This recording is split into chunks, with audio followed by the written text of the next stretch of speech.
Terima kasih. Ibu ni selamatkan perkahwinan kami. Suami aku tak marah-marah sebab tak ada nikotin.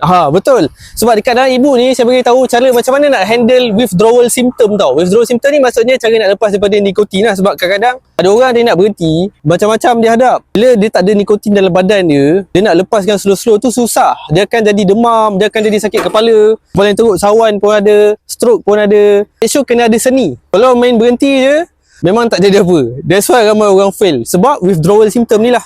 Jadi dekat dalam ibu ni, saya bagi tahu peranan isteri dalam bantu suami berhenti rokok. Kedua, peranan suami pula apa dia? Cara detox nikotin dalam masa 30 hari. Cara nak hadap withdrawal symptom, apa cabaran yang dia hadap. So saya siapkan video sekali. Boleh access time tidur, anytime nak access pun boleh. Kalau katakan low motivation, boleh contact saya. Cakap, saya low motivation nak berhenti rokok. Lepas tu saya akan tibai sikit lah. Saya akan advise lah sikit. Dekat link bawah tu kalau korang tekan, korang akan dapat banyak kupon. Korang just tekan je ataupun korang pergi dekat bio saya je.